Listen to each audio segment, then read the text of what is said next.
नमस्कार, मैं हूं राणा यशवंत और आप देख रहे हैं इन खबर। दिल्ली में सत्ता का बदलाव हुआ, व्यक्ति के तौर पर, पार्टी के तौर पर नहीं।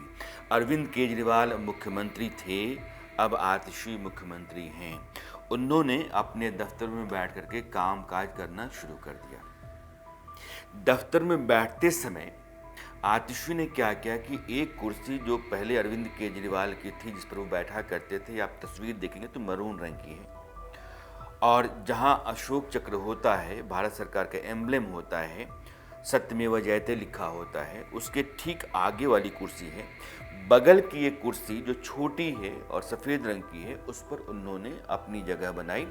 यह जो बड़ी वाली कुर्सी है, इसको उन्होंने खाली छोड़ा, ये कहते हुए कि अरविंद केजरीवाल की कुर्सी है। और जैसे भरत जी ने 14 साल तक राम जी के खड़ाओं को लेकर के शासन किया अयोध्या में, उसी तरीके से 4 महीने का शासन, यानी कि चुनावों तक का शासन मेरा होगा, जब तक कि दिल्ली की जनता अरविंद केजरीवाल को चुन करके फिर से सत्ता में भेजती नहीं है। सत्ता में आते ही यह कुर्सी जो खाली वाली है, ये उनकी है, उनकी रहेगी। मैं तो बस उनकी जगह पर उनके मुताबिक काम करने के लिए आई हूँ। और रामायण राम का हवाला देते हुए उन्होंने यह बात कही। अब 3-4 बातें हैं, ये इसमें बीजेपी क्या कह रही है, कांग्रेस क्या कह रही है, मैं उसको नहीं लाना चाहता हूँ। ज़ाहिर विपक्ष जो है वो ये कहेगा कि ये क्या है और वैसा क्यों है, ऐसा क्यों है, और नैतिकता क्या कहती है, मर्यादा क्या कहती है। परे करते हैं, सब कुछ कर रखते हैं। कुछ बुनियादी बातें जो लोकतांत्रिक व्यवस्था में लोक मत या जनमत का सम्मान करने की खातिर रखी जाती हैं, उनके हवाले से मैं कह रहा हूँ। आतिशी तीसरी महिला मुख्यमंत्री हैं और दिल्ली की मेरी समझ से सबसे कम उम्र के मुख्यमंत्री हैं। 43 साल की उम्र में वो मुख्यमंत्री बनी। अरविंद केजरीवाल जब मुख्यमंत्री बने थे तब उनकी उम्र 45 थी, तो इस लिहाज से सबसे कम उम्र के मुख्यमंत्री हैं, मेधावी हैं। उनको अब सरकार चलाने का अपना अनुभव है।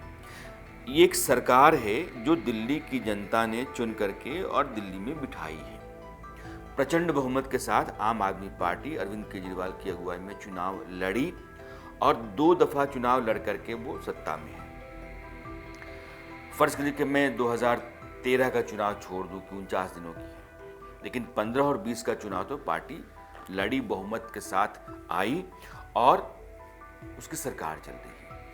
अब जो व्यक्ति कुर्सी पर बैठा हुआ है, उस व्यक्ति को ही यह इच्छा हुई कि मैं अपनी कुर्सी छोड़ दूं।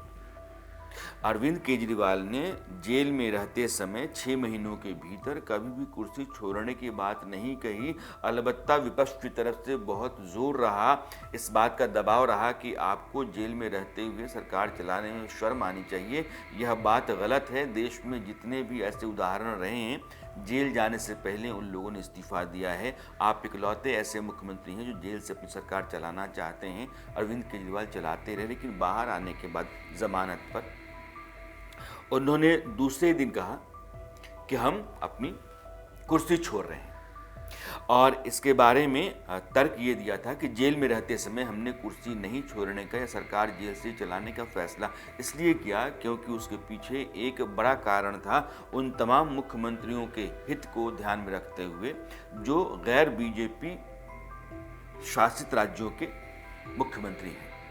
और वो ये है कि अगर मैं इस्तीफा दे दूंगा तो बाकी मुख्यमंत्री भी जेल में आ जाएंगे, उनको भी इस्तीफा देना पड़ेगा, तो वो तमाम लोग जेल में रहेंगे, उनके बगैर उनकी सरकारें चलती रहेंगी और फिर उसके बाद वो खंड खंड उनकी सत्ता सरकार पार्टी हो जाएंगी। बीजेपी की बहुत बड़ी साजिश है, इसलिए मैंने ऐसा नहीं किया और ऐसी कोई परिपाटी नहीं डाली जिससे बीजेपी या बीजेपी की जो केंद्र सरकार है वो अपनी मंशा पूरी कर सके। मैंने मान लिया कि आपने बाद में आने के बाद ये कहा कि हमने तो पहले ही सोच लिया था, ठीक है।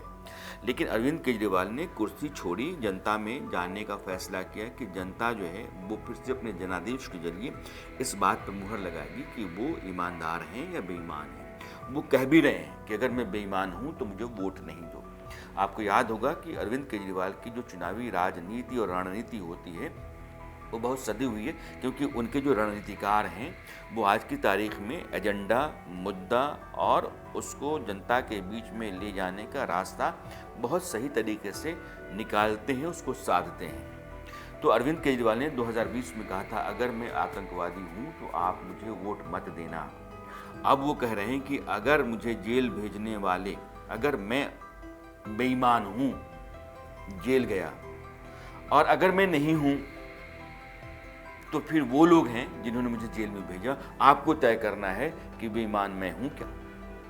तो ये एक नया उन्होंने अपना एजेंडा अगले चुनाव के लिए, जो अगले 4-5 महीनों के भीतर दिल्ली में होंगे, सेट किया है। लेकिन उन्होंने वो कुर्सी छोड़ी है जो दिल्ली की जनता ने अपने जनादेश के जरिए अरविंद केजरीवाल को दी। संवैधानिक पद है, और संवैधानिक पद पर बैठा हुआ व्यक्ति अगर अपना पद छोड़ता है और किसी दूसरे को अपनी जगह पर लाने का फैसला करता है, तो पद की गरिमा कहती है कि आप उसी कुर्सी पर बैठे। उसके बगल में एक और कुर्सी का मतलब यह है कि यह जो लोकमत था, जिसने बहुमत आपको दिया और कहा कि आप सरकार चलाइए, आपने उस कुर्सी का और उस बहुमत का अपमान किया है। इसलिए इस लिहाज से भी जो लोकतांत्रिक मर्यादा है, जो लोकमत है, या आपके पास एक बड़ा प्रचंड बहुमत है, उस बहुमत ने हमेशा इस बात को आश्वस्त किया, इस बात को सुनिश्चित करना चाहा कि उस कुर्सी की ताकत बनी रहे, उस पर जो भी व्यक्ति बैठे उसका फैसला दिल्ली में सभी लोगों के हित में हो जो यहाँ के निवासी हैं, और वो कुर्सी एक ही हो सकती है। उसकी जगह पर अगर दूसरी कुर्सी है तो फिर मुख्यमंत्री के पद, उस संवैधानिक ओहदे और जनमत, इन सबों का कहीं ना कहीं अपमान है। और लक्ष्मण जी राम जी के साथ चले गए और भरत जी ने खड़ाऊं रख करके 14 साल अयोध्या की सत्ता चलाई। ये एक राजतंत्र की व्यवस्था थी, उसमें उनके पास लोकतांत्रिक फैसले नहीं थे। लोगों ने जनमत नहीं तय नहीं किया था कि राम जी राजा बनेंगे, वो दशरथ जी ने तय किया था कि मेरा बेटा राजा बनेगा। उनकी माता ने कहा कि नहीं, आपके बेटे को वनवास जाना पड़ेगा। तो एक राजघराने के भीतर जो पारिवारिक द्वंद्व था, उस द्वंद्व का जो प्रतिसाद था, उस द्वंद्व से राम का जो वनवास था, वो राजतांत्रिक व्यवस्था के भीतर था। लोकतांत्रिक व्यवस्था के भीतर लोकमत, और लोकमत कहाँ अपनी निष्ठा रखता है? संविधान में। और संविधान क्या प्रावधान करता है कि मुख्यमंत्री जो है राज्य में वो सर्वोच्च है, उसके जरिए ही सरकार चलेगी, क्योंकि जो विधायकों का बहुमत है वो मुख्यमंत्री का चुनाव कर रहा है। तो मुख्यमंत्री की कुर्सी के बगल में कुर्सी लगा करके मुख्यमंत्री बैठे, यह मुख्यमंत्री के पद का अपमान है। और मुझे लगता है कि बाकी दलों की बातों को मैं दरकिनार कर रहा हूँ, नहीं इसीलिए ला रहा हूँ क्योंकि उसमें राजनीतिक जो हित होते हैं वो निहित होते हैं। इसलिए जो ओपोनेंट है, विपक्षी पार्टियां हैं, उन पार्टियों के बयानों को आप सिरे से अलग कर दें। सिर्फ यह देखें कि लोकतांत्रिक व्यवस्था के भीतर जो सबसे बड़ा पद एक राज्य के अंदर है, उस पद को जनादेश के जरिए तय किया गया है, और उस पद पर कोई व्यक्ति बैठता है, कहता है कि नहीं, यह जो दूसरी कुर्सी है यह फिर खाली रहेगी और जो आदमी चुनकर के आएगा वो यहीं बैठेगा। ये ऐसा नहीं है, कुर्सी एक ही है, उस कुर्सी पर आपको बिठाया गया है, तो आपको उसका मान सम्मान रखना है। आप यह भी कह रही हैं कि इस कुर्सी पर के बगल में कुर्सी लगा के मैं बैठने का मतलब ये है कि अरविंद केजरीवाल के कहे के मुताबिक ही मैं काम करूंगी, और यह मुख्यमंत्री कठपुतली नहीं होता हो। ये बात सही है कि उनका जो कहा होगा, उनकी सलाह होगी, उनका आदेश होगा, वो आपके लिए सर्वमान्य होगा, लेकिन वो सार्वजनिक रूप से इस तरीके से प्रदर्शित करके, दिखा करके अगर आप कहती हैं या करती हैं, तो फिर वो संवैधानिक मर्यादा के दायरे से बात बाहर जाती हुई सी दिखती है। इसलिए उस चैम्बर के भीतर सिर्फ मुख्यमंत्री बैठेगा और मुख्यमंत्री के अपने फैसले होंगे। फैसले जो हैं वो किन किन बातों से प्रभावित होते हैं, किन किन सलाहों के जरिए लिए जाते हैं, ये मामला दीगर है। लेकिन मुख्यमंत्री संवैधानिक प्रावधान, संवैधानिक व्यवस्था के तहत एक कुर्सी है जो सर्वोच्च है राज्य के भीतर, और उसके पास अपने अधिकार हैं, उसका अपना सम्मान है, और उस सम्मान के हवाले से आतिशी को सिर्फ एक ही कुर्सी रखनी चाहिए, मुख्यमंत्री की। और मुझे लगता है कि यह बात अरविंद केजरीवाल को भी पसंद आएगी कि नहीं, कोई कठपुतली मुख्यमंत्री नहीं है। मैंने जिसको अधिकार दिए हैं वो उसके पास पूरे के पूरे अधिकार हैं और पूरी सत्ता पूरी ताकत के साथ वो चलाएंगी, इसमें कोई दो राय है ही नहीं। बगल वाली कुर्सी आतिशी के काम करने और उनके फैसलों पर सवाल खड़ा करने वाली है, इसलिए बगल वाली कुर्सी को हमेशा के लिए हटा देना चाहिए और वहाँ सिर्फ एक ही कुर्सी रहे, वो दिल्ली के मुख्यमंत्री की कुर्सी होगी। और मैं फिर से कहता हूँ, यह बात अरविंद केजरीवाल को भी पसंद आएगी, क्योंकि संविधान, लोकतंत्र, लोकतांत्रिक मर्यादाएं और लोकमत, यह सब कुछ जो है वो परंपरा से ही चलते हैं। कोई ऐसी परिपाटी नहीं डालनी जानी चाहिए जले कि नहीं मुख्यमंत्री जो है वो कठपुतली है और वो सार्वजनिक तौर पर दिखे भी।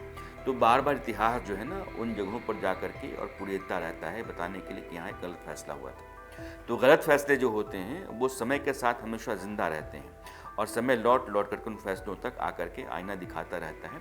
तो इस तरह की कोई भी कोशिश नहीं होनी चाहिए जिसमें संविधान, संवैधानिक प्रावधान और जनमत, इन तीनों को बार बार सवालों में लाया जाए।